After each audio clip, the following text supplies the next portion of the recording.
Hey guys, this is Anime Ball Z here, and today we are going to be doing the opening part of What If Goku Had MAHORAGA'S adaptability. Please like the video if you haven't already and subscribe. It's totally free and you can unsubscribe whenever you want. There's nothing much else I'd like to say in the intro, so without further ado, let's get into the video.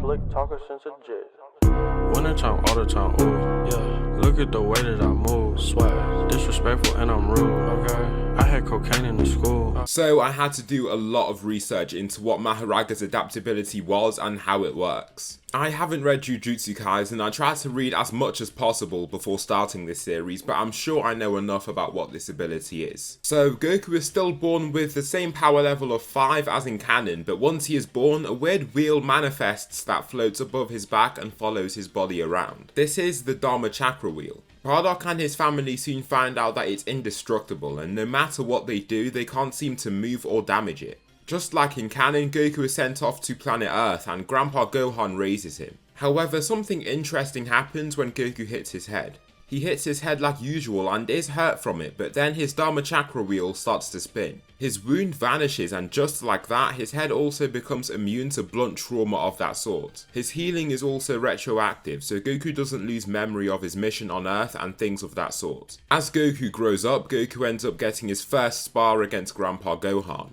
As he trains, his body adapts to the situation to make him capable of doing whatever he needs to do. Therefore, physical exercise makes his body stronger much faster, and so his power level raises to 30 just after a short period of time. Grandpa Gohan charges at Goku and starts off light with telegraphed punches, but Goku is still too slow to evade them. The punches hurt, but then his body retroactively heals itself, and he also becomes resistant to those punches that had come his way. Grandpa Gohan sees this, then decides to up the gears, going full out. As more punches land on him, the adaptation simply gets even better, and eventually his body is resistant to the blunt damage from strikes entirely. Goku tries to fight back himself and throws a few punches of his own, but Grandpa Gohan can do nothing to hurt him, and Goku can't hurt his master either. That's because he's simply too weak to do so. While this dull exchange of blows continues, his Dharma Chakra wheel spins once again and his power level raises up to 250, well above Grandpa Gohan's strength. He lands one punch and wins his master entirely, dropping him to his knees. His training continues and his power level reaches 1000 before he even meets Bulma.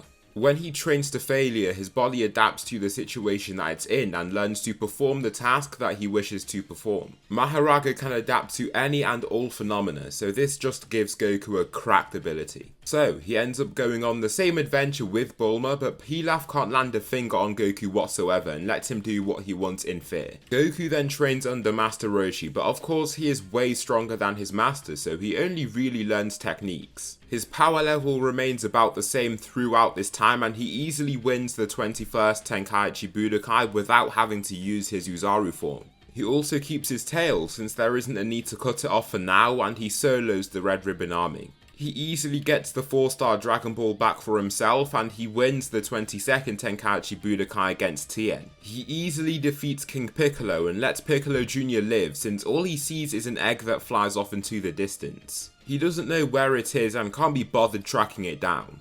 Now, in this period, Goku trains under Kami and learns techniques like with Master Roshi since he is so strong. However, his lack of foes that match him mean that his body isn't really adapting to anything except his own solitary training. His power level climbs up to 5500 from this time because his training from physical exercise makes him stronger in real time. For Piccolo Jr., he beats him into a pulp and receives no injury himself whatsoever. He then forces him into solitude as he begs for his life, and Piccolo trains in isolation to hopefully get his revenge. Of course, that isn't going to be happening anytime soon. The 5 years of peace come around and Goku still has Gohan. Gohan doesn't have his own Dharma Chakra wheel, but has inherited a dulled down version of his father's adaptability. He has been given the ability to retroactively heal his body, and his adaptability is present, it just isn't as good. For example, Goku became resistant to strikes entirely after his first bar against Grandpa Gohan, but for Gohan, he might only learn to be resistant to Grandpa Gohan's punches. Gohan still isn't permitted to train with his father by Chi-Chi, and Goku doesn't train during this period at all. His power level remains at 5500 as a result, and then Raditz arrives on the planet. He arrives at Kame House and Goku exits to meet him, stopping him right away. So you do have that large wheel floating above you like father said. You do look just like our father, Kakarot, Raditz says. Who are you? Goku asks in a threatening tone. A power level of 500 and you still talk to your older, stronger brother with such authority, Raditz says with a fake soft voice.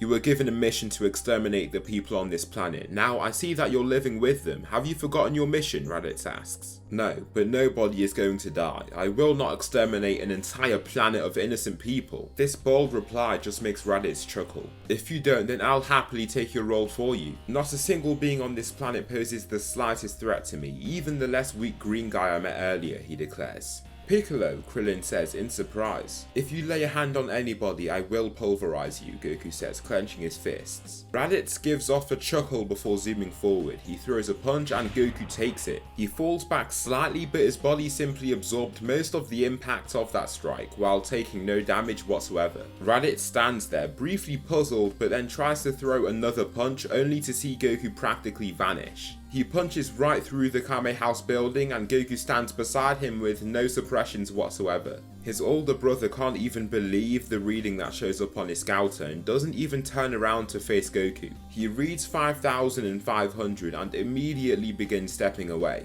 If it was a full moon, I could have turned into an Uzaru and taken out all these people. How is he so strong? He's stronger than Nappa. No, the reading can't be true.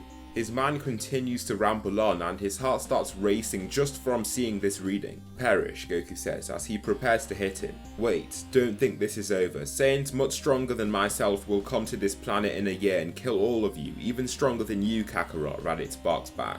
The other people on the island are quite confused as to why Goku is being referred to as Kakarot, but Goku isn't at all. Do not refer to me by my Saiyan name, a race of cold-blooded killers. I am Son Goku of Earth, Goku shouts. Goku still remembers the Saiyans vaguely and his personality is also slightly different. He isn't as dumb as he was in canon, and he also is more solemn and serious, but still benevolent. He is still a hero. Goku speed blitzes his brother and lands a single strike to the head that shatters his skull and kills him. His body is sent flying across the water before it dips and crashes through it, releasing large waves. His body is then left to slowly sink, with his limbs raised as this happens. Steam slowly flows off Goku's bloody knuckles, and the other fighters cheer him on for basically saving the planet once again. That was amazing, Goku, you got him in one shot, Krillin says, having deep approbation for the Saiyan. This isn't over yet. He said Saiyan stronger than even myself will come to this planet. That means we need to try our very hardest to train to get stronger, Goku replies. So the year of strenuous training begins, and Goku and Gohan finally get to train together. Their adaptability powers work off one another, and so they both get stronger as they spar together. This is only for their first few spars, because they only have a select few attacks that they can choose from. After those few spars, the two of them became immune to all of their attacks. Now, Goku is resistant to blunt trauma and ki blasts and energy waves. This basically means that he's indestructible. However, his body is still prone to attacks like slashing attacks since no one uses swords in Dragon Ball, and he hasn't come against Krillin's Destructo Disc just yet. Goku's power level skyrockets to 140,000 from hard solitary training. His body gets incrementally stronger as he does that training, just to give him that extra strength instead of relying on his insane durability. Gohan's power level is 50,000, so his body can't adapt as well to his training, but he is still by far the second strongest Z fighter.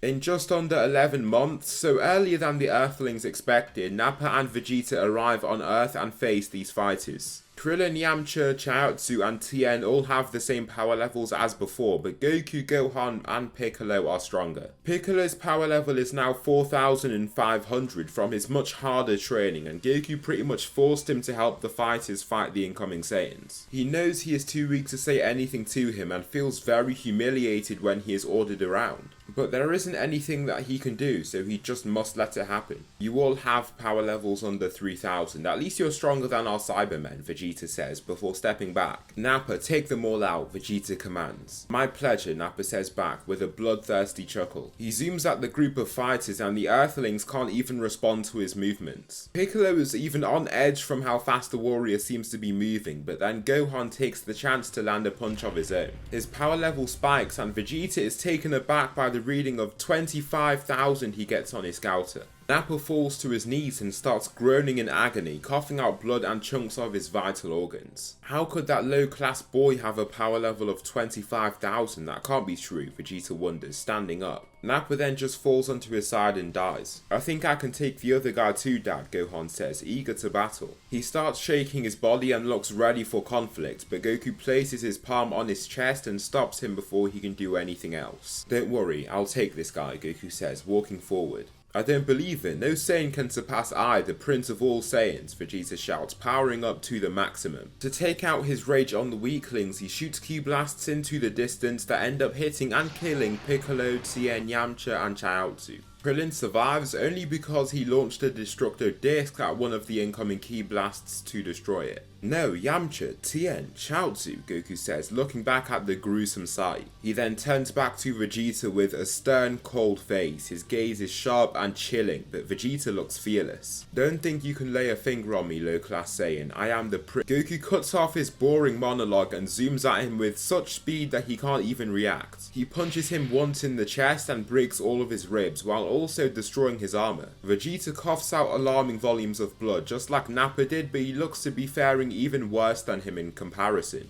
He falls onto his side but seems to have a lot more rigor than his partner as he remains conscious and even gets back onto his hands and knees. Kakarot, I won't do any more harm here. Spare me and I will leave this planet at once, Vegeta pleads, before going into another intense loud coughing fit. Fine, you don't even look in the shape to do harm to anyone anymore. Leave this place and never come back, Goku roars. Vegeta nods weakly before slowly lifting into flight using all of his strength to escape back to his pod. In minutes, they see a space pod shoot off through the skies and into space, and the remaining fighters regroup and talk about how they could go about reviving their friends. The group settle on Namek, and the spaceship that Kami came to Earth in is found so that they can head there. They head there with Bulma to navigate the ship, and they get to Namek in the same amount of time as in the canon. They arrive with suppressed power levels of around 100, so all they attract are some foot soldiers to see the origin of the power. The Z fighters easily destroy these soldiers, and things start getting very interesting when Gohan and Goku go off in the location of a specific Dragon Ball. They watch Dodoria mercilessly taking out different Namekians, and just like before, Gohan can't stand to watch it. He zooms down there and Goku rushes in, scared for him. Gohan punches Dodoria in his face so hard that he knocks him out on impact, while also making him crash into a building. Goku lands shortly after, while Gohan takes Dende and steps away from the incoming Zarbon. Zarbon throws a multitude of attacks at Goku, and they are swift, but he is too slow to hit him. Once Goku sees a tempting opening, he lands a punch square on his chest that brings him to his knees. You are both weaklings. You should be ashamed of yourselves, Frieza shouts to his fallen men. Goku is taken aback by the key signature he feels from Frieza, but he is not scared. His body is resistant to anything that he could throw at him. You dare stand against me with such a gaze? I shall make you Saiyans pay for what you've done here, Frieza says, hopping out of his pod. At first, he was willing to call the Ginyu Force, but after seeing the people that he oppressed stand against him as if they are equals, he is more than willing to take their lives himself. He soars toward Goku and the Saiyan can't even perceive his movements. The punch lands on his stomach and he feels the weight of it, but he feels no pain and receives no injury. Frieza continues with even more punches, but Goku acts like an indestructible wall. Slowly stepping back, he still takes the punches, and the fact that he is doing so infuriates Frieza even more. His assault comes to an abrupt stop and Frieza just looks upon Goku with a glare of confusion and shock while panting.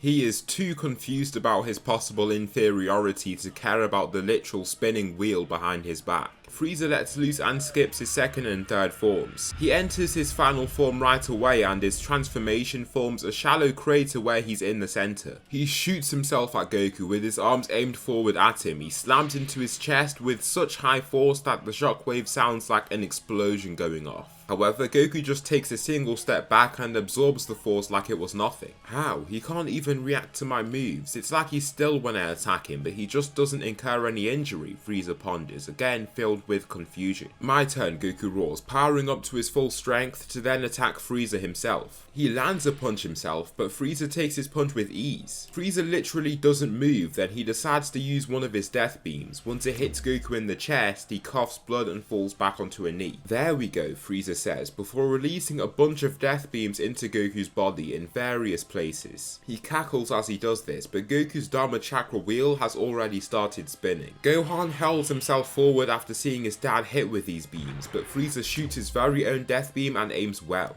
He hits Gohan right in his heart and kills him as a result. His body comes sliding beside Goku and his corpse slows to a stop right by Goku's left side. Goku, covered in his own blood, continues looking at the ground with his face covered by his hair. From his position, Frieza assumes that he's dead. However, behind his hair, Goku looks upon his son with gritted teeth and flashing blue eyes. The ground starts to rumble and Frieza can't sense energy, so we can't pinpoint the source right away. However, Goku's hair starts to rise and his power level is doing the same as his body adapts. Because he physically couldn't injure Frieza when he desired to with his first punch, his body has adapted to that phenomenon and his power level before transformation reaches 70 million. He raises to his feet and growls while rocks around him starts to float. Frieza just watches on, frozen. The very legend that he tried his very hardest to destroy is materializing. The legendary Super Saiyan. No way, Vegeta says, watching on from the skies. Nail turns in the direction of this growing key signature from Guru's place. Is that Frieza? No, the key is not evil in nature. It must be a resistor, but who could that possibly be? Nail wonders. Goku roars and his hair turns to gold as he enters his Super Saiyan form.